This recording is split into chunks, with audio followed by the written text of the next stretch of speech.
Halo, Assalamualaikum warahmatullahi wabarakatuh. Berjumpa kembali dengan kami di channel YouTube rifanfajrin.com, belajar dan berbagi bersama. Oke, pada kesempatan kali ini kita akan membahas soal yang berkaitan dengan watak tokoh di dalam dongeng, ya. Oke, soal ini ada di Google Form ya, atau dibuat dengan menggunakan Google Formulir dengan mode kuis ya. Baik, mari kita langsung saja kerjakan bersama-sama. Yang pertama, kita harus mengisi nama lengkap terlebih dahulu. Baik, kita tuliskan saja Rifan Fajrin ya. Oke, untuk kelasnya saya pilih 3A dan nomor absennya 0 ya. Baik, ini sebagai contoh saja ya. Kalau sudah terisi semua, kita klik berikutnya. Oke, soal-soal ini bisa dilihat di rifanfajrin.com, soal latihan kelas 2 tema 2, kelas 3 tema 2 subtema 1 ya. Baik, kita langsung saja mengerjakan soal ini ya. Kita kerjakan bersama-sama. Mari, nomor 1, yang dimaksud dengan tokoh dalam sebuah dongeng adalah apakah A. pemain, lakon, atau pemeran dalam cerita, B. tempat dan waktu terjadinya cerita, C. pesan moral dalam cerita, D. jalannya cerita. Baik, kita pilih yang A ya. Tokoh adalah pemain, lakon, atau pemeran ya. Kalau tempat dan waktu terjadinya cerita, itu adalah pengertian dari latar ya, atau setting. Kalau pesan moral itu adalah amanat ya. Sedangkan opsi yang D, jalannya cerita, ini adalah pengertian dari alur cerita ya. Baik, kita mantap menjawab A. Kemudian nomor 2, dalam sebuah dongeng tokoh protagonis adalah titik-titik. Apakah A. tokoh jahat, B. tokoh yang berwatak buruk, C. tokoh baik, D. tokoh pembantu. Protagonis itu berarti tokoh baik ya. Jadi di dalam sebuah cerita atau dongeng itu ada tokoh yang baik, itu yang dinamakan tokoh protagonis, dan ada juga tokoh yang jahat atau berwatak buruk ya, yang kita sebut sebagai tokoh antagonis ya. Kalau tokoh pembantu ini adalah jenis-jenis tokoh berdasarkan perannya ya. Ya, berdasarkan perannya ya. Jadi ada tokoh utama dan tokoh pembantu. Nah, tokoh protagonis ini biasanya adalah merupakan tokoh utama. Oke, lanjut untuk nomor 3 ya. Selanjutnya nomor 3. Contoh tokoh yang ada di dalam dongeng binatang adalah titik-titik. Nah, ini dongeng binatang ini adalah fabel ya. Jadi dongeng binatang ini nama lainnya adalah fabel, yaitu cerita yang tokoh-tokohnya adalah binatang.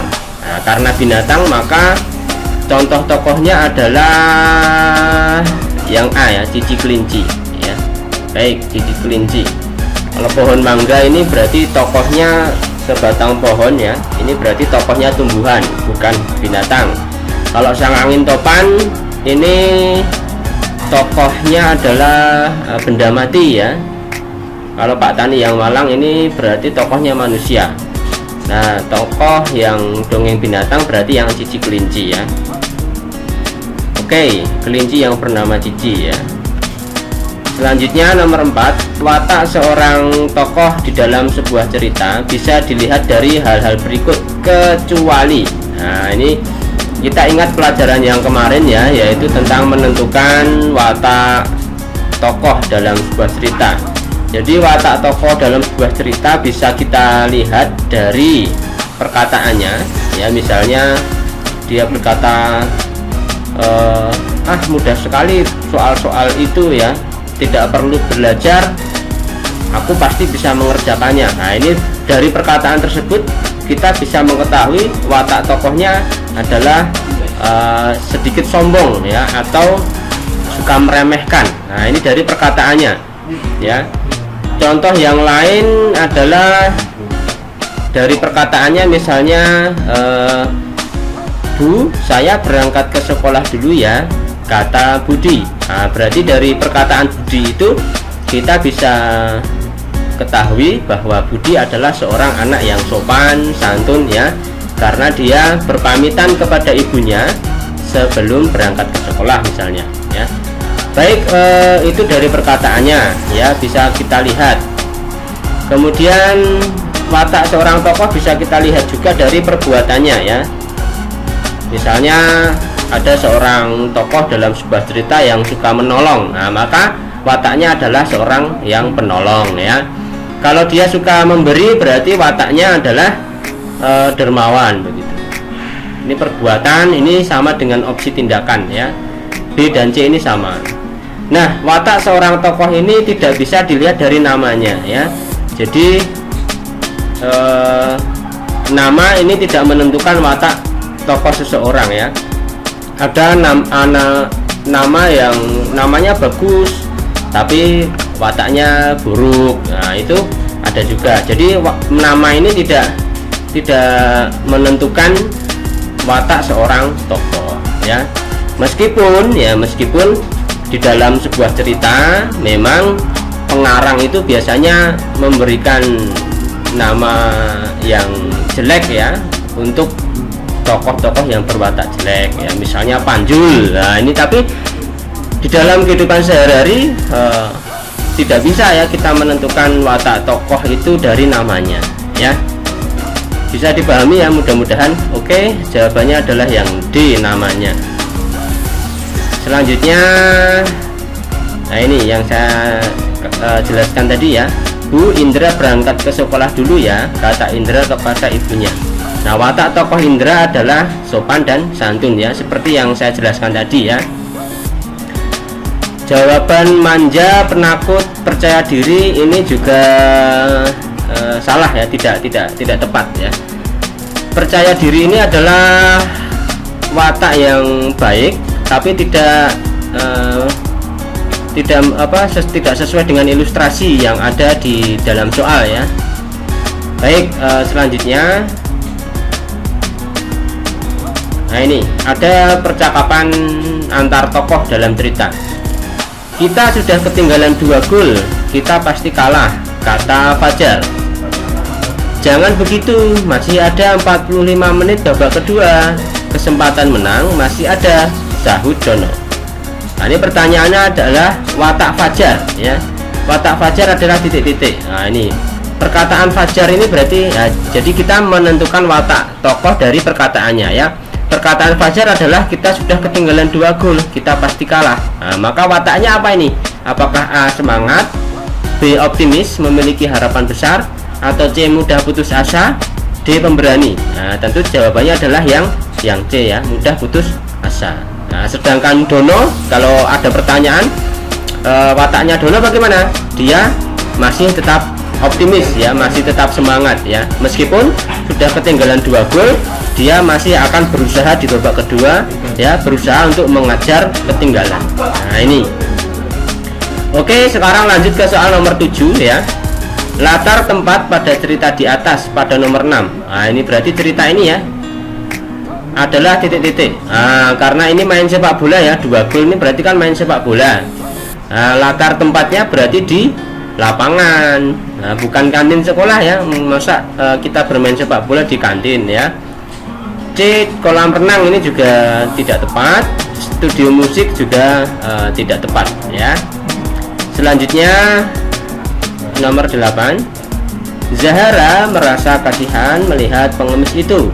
Uang pemberian kakek pun kemudian dia berikan sebagian untuk pengemis itu. Watak Zahara adalah titik-titik. Nah, ini berarti menentukan watak dari perbuatannya atau dari tindakannya ya.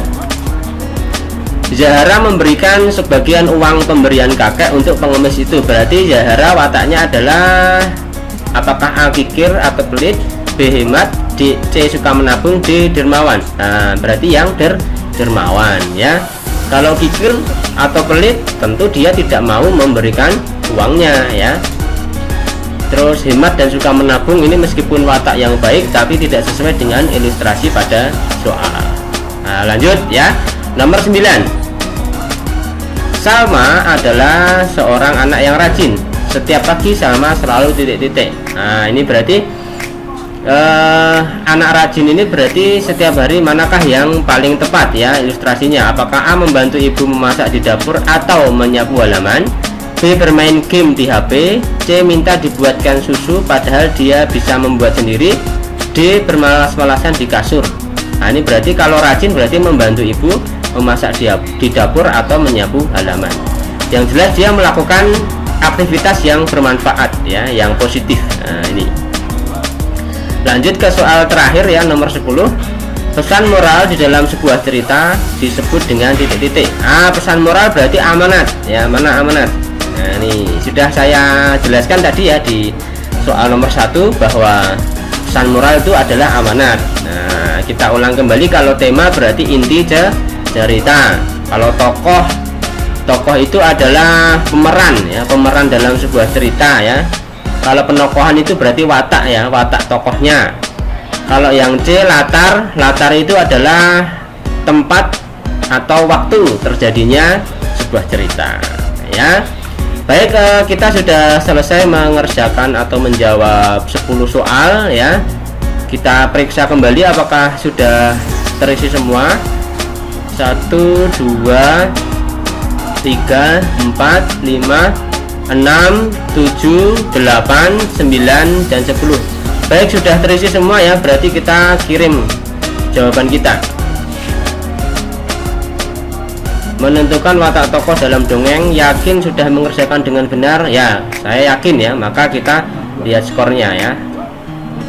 Klik. Berapakah skornya? Nah, kita mendapat nilai atau poin 100 ya, dari 100 poin yang diberikan ya. Baik, demikian pembahasan soal menentukan watak tokoh dalam dongeng ya, mudah-mudahan bermanfaat. Sampai jumpa pada pembahasan soal yang lain ya, pada video pembelajaran selanjutnya. Kami mohon maaf apabila ada kekurangan atau kesalahan ya. Sampai jumpa kembali. Assalamualaikum warahmatullahi wabarakatuh.